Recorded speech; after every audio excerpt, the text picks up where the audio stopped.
Olá, meus amigos, você vai assistir mais um corte do podcast Papo Informativo. Não se esqueça de se inscrever em nosso canal, ativar o sininho de notificação e deixar o seu like. E compartilhe para os amigos assistir este vídeo. Então, o clube ele está jogando para a torcida. Essa é a grande verdade. A gente sabe disso, entende? Porque, de fato, o que aquela outra pessoa fez com você faz parte do jogo. Mas eu preciso mostrar pro meu torcedor que ninguém vai me desrespeitar aqui, que eu sou macho, que eu sou... É o bad boy. Eu tive um treinador que eu odeio, que é o Fernando Teixeira, mas ele tinha uma frase que eu gostava muito. Ele dizia, você tá sendo valente burro. Que é esse cara que peita, que toma amarelo, que depois toma um segundo amarelo, ou acaba tomando vermelho, é expulso, e deixa seu time com 10 em campo, e saiu de campo como valentão. É o valente burro. Fernando Teixeira, assim, então no assunto, chegamos na pergunta do nosso amigo lá, né? Quem fez a pergunta foi o Leslie, foi...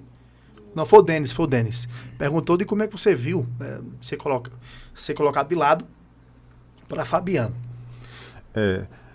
O Fabiano é a cereja do bolo, assim, o final da história, né? Eu tive uma relação problemática com o Fernando Teixeira em 2005 no CRB, né? Quando demitiram Freitas no final do primeiro turno. Eu já tomei o baque, porque eu acabei de falar para vocês aqui a relação que eu tinha com ele pessoal. E quando tiraram ele daqui, eu fiquei sem chão. Eu fiquei meio que sozinho, me senti meio só. Embora eu já estava bem adaptado à cidade, já gostava daqui, mas quando o Freitas saiu, eu meio que perdi um braço. Fiquei sem um pilar. E aí trouxeram o Ferdinando Teixeira. Quando anunciaram ele, o Campinense me perdeu quando anunciou o Fernando Teixeira. A partir dali eu não consegui mais ser quem eu era. Eu não conseguia mais treinar com a mesma felicidade, porque ele é um tipo de pessoa que ele me provocava no dia a dia. Entendeu? Ele sabia onde me atacar. E ele sabia onde ele ia me vencer. E ele me venceu.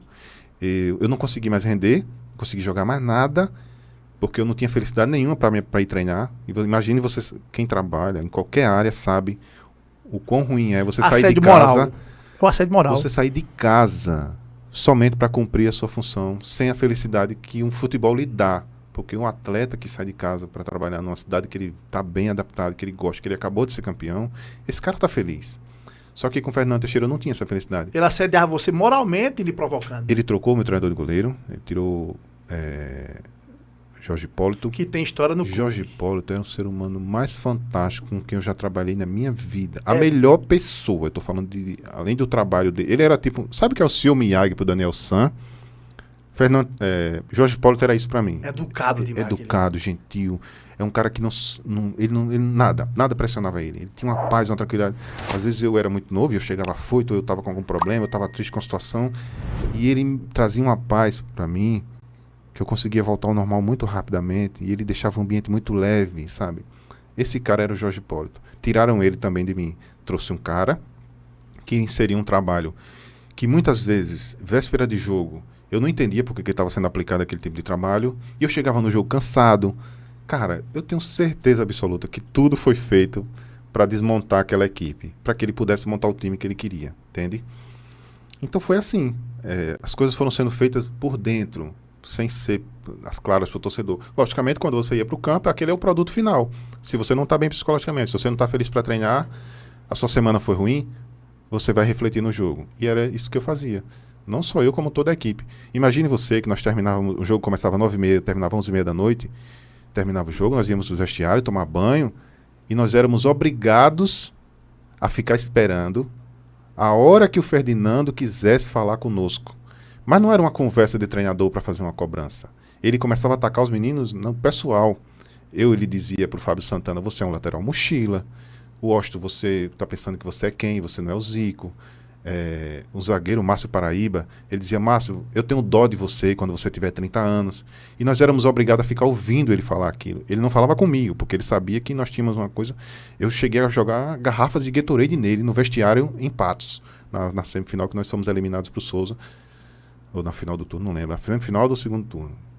2009. 2009, fomos eliminados para o Souza. Foi pro Souza, foi. E eu joguei garrafa de Gatorade nele, pra você ter ideia, de tão indignado que eu fiquei com aquela criatura no dia a dia. Aquilo acumulou dentro de mim, que chegou uma hora que eu não aguentei e eu tive que estourar. E eu sempre respeitei comando, eu sempre fui um cara muito respeitador em todos os setores da minha vida, entende? Mas com ele a relação era essa. E aí chegou o ponto final, ele conseguiu o que ele queria, desestabilizou todo mundo, a equipe não conseguia render absolutamente nada, ele ficou com a liberdade para contratar porque ele veio para montar o time para a Série B, né? E o torcedor fez a parte dele. que é quando as coisas não estão bem, ele vai lá e desce o cacete. A gente treinava com o Renatão lotado. E o Renatão tava cheio. E a torcida não deixava a gente treinar. Ficava cornetando. Pedia pra gente ir embora. Né? Logicamente, você tá no seu papel de torcedor. E é uma coisa que a gente precisa trabalhar muito para que o torcedor evolua também nesse sentido.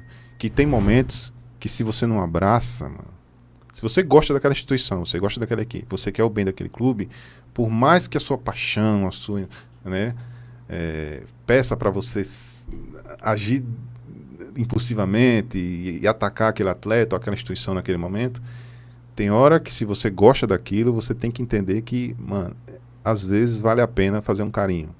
Ou seja, dar mais uma oportunidade. Deixa eu ver se no carinho vai funcionar primeiro. Né? Que as pessoas têm a mania de já ir atacando. E foi o que aconteceu naquele momento. Então eu fui embora, outros atletas importantes foram embora, e ele foi montar o time dele para a Série B, e aí chegou o Fabiano, que era um goleiro que ele já havia contratado. Quando eu entrei na sala para pedir para ir embora, eu entrei na sala para conversar com o supervisor, e eu disse, eu quero ir embora, eu não aguento mais. Ele disse, realmente você tem que pedir para ir embora, porque eles vão mandar você embora de qualquer jeito. Então, entendeu? Já estava pronta a situação. Pois é. Eu sou claro a você, foi a minha maior decepção esportiva. Porque levar aquele time para a Série B foi uma glória incrível. A festa foi a maior que eu já vivi nessa cidade. Eu nunca vi nada parecido. Nem eu tava lá também. Nós paramos Campina Grande. O Parque do Povo ficou lotado. Eu lembro de mim em cima do carro de bombeiro. Eu nunca vivi algo parecido. Nunca. Nós chegamos em João Pessoa e nós fomos escoltados pela torcida até aqui. E da entrada da cidade até o Parque do Povo nós demoramos umas 5, 6 horas para chegar.